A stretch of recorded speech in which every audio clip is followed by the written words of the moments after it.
Hi, xin chào các bạn, mình là lớp 3 và 5 chơi Angry Birds Peach.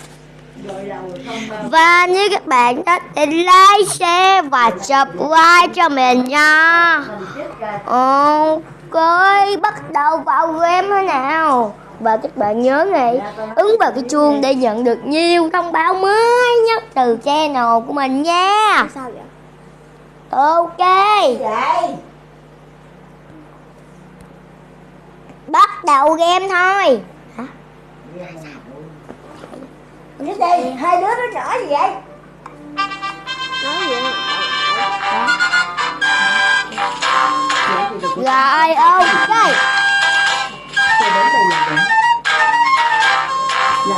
Chuẩn bị vào game thôi. Lúc nào vào game cũng tốn khoảng 1 phút. Giờ sắp gần 1 phút rồi. Gần 1 phút bờ luôn rồi. Vô nhanh đi rồi, ok. Vô.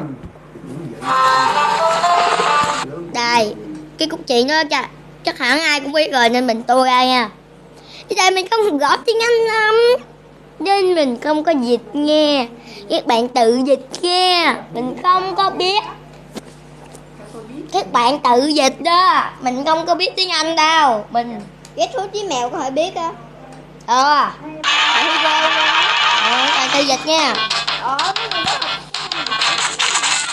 Đây. Nè, mới vô điểm mình nè. Điểm giùm đấy đi. Này. Bắn lửa à, bắn lửa à. Bắn lửa ai gì, bắn lửa ai. Bắn lửa ai thì được, bắn lửa đâu thì đéo được nha con. Chết đi. Mình kêu nó chết đi, mấy con con của nó chết. Bắt đầu để chơi các bạn. Rồi ơi, xong 5.000 mấy máu. Quên. Nhưng mà không.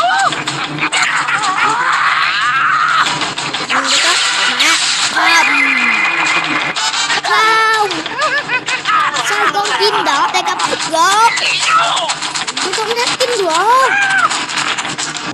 Mặc dù kiếm gỗ nhưng mà tôi áp khá là yếu. Đồ ơi, mình chơi cái này có liên quan tới mà tôi áp đâu. Đúng nhá. Từ từ. Đéo liên quan luôn. Angry Birds em biết với mà tôi áp đéo liên quan. Còn mình lại so sánh. Không hết. Cái này chơi ngon không? Ngày mai mình sẽ quay đi tìm cần gạt với các bạn. Mình mới làm một cái mắt đi, đây là đi tìm cần gạt. Nhưng mà thằng bạn mình làm chứ không phải mình. Nhưng mà Nhi sẽ con up đi mình, ok.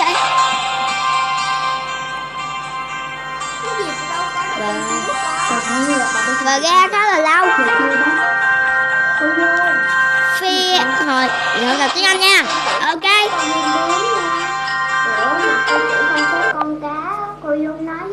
Nè. Ok.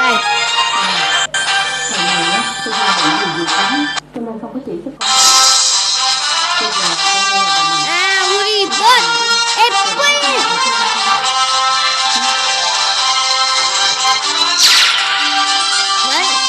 Ăn dám ăn trứng của tao hả? Trứng của tao hả? Dám ăn cắp trứng của tao hả? Cho mày biết thế nào là lợi hại của trứng.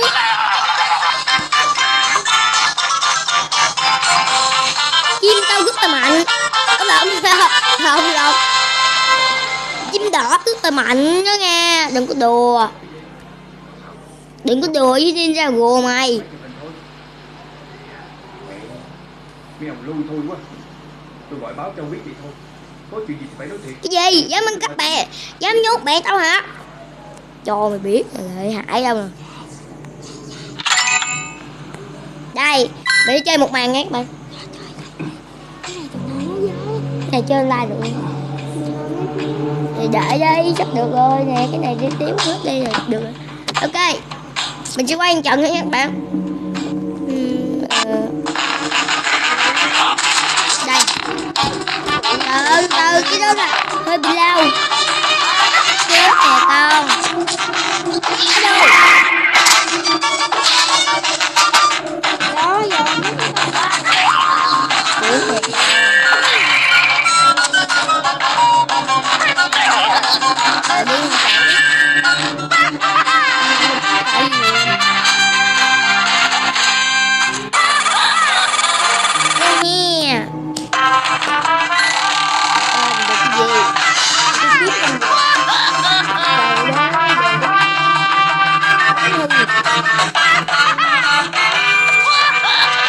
Chào đây.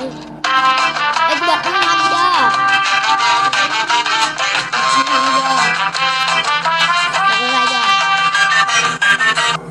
Ok, mấy một trận nữa.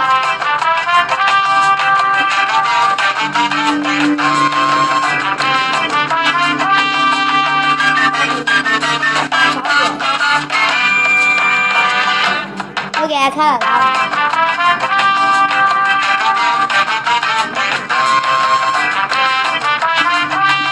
Bây giờ ship nói chung là mình đọc sai lắm, mình không đọc đâu.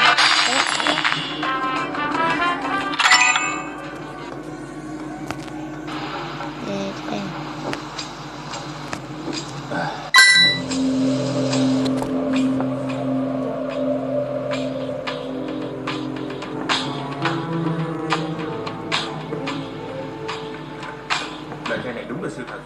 Trời ơi các bạn ơi, quá quá. Ông lên bà ngoại chứ ơi, con quỷ cạp. Trời ơi, quỷ mập, cạp.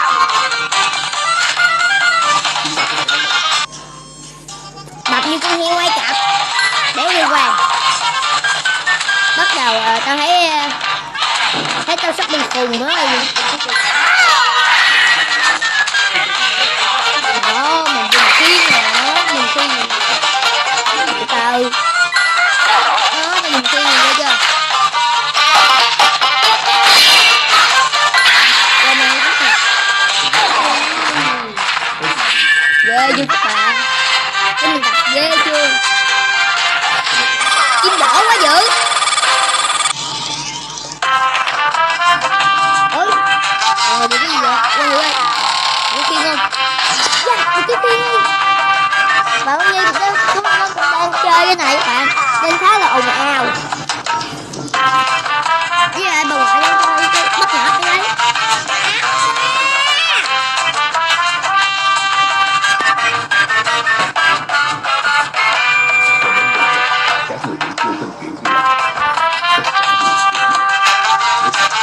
Ôi, mày nặng lắm á.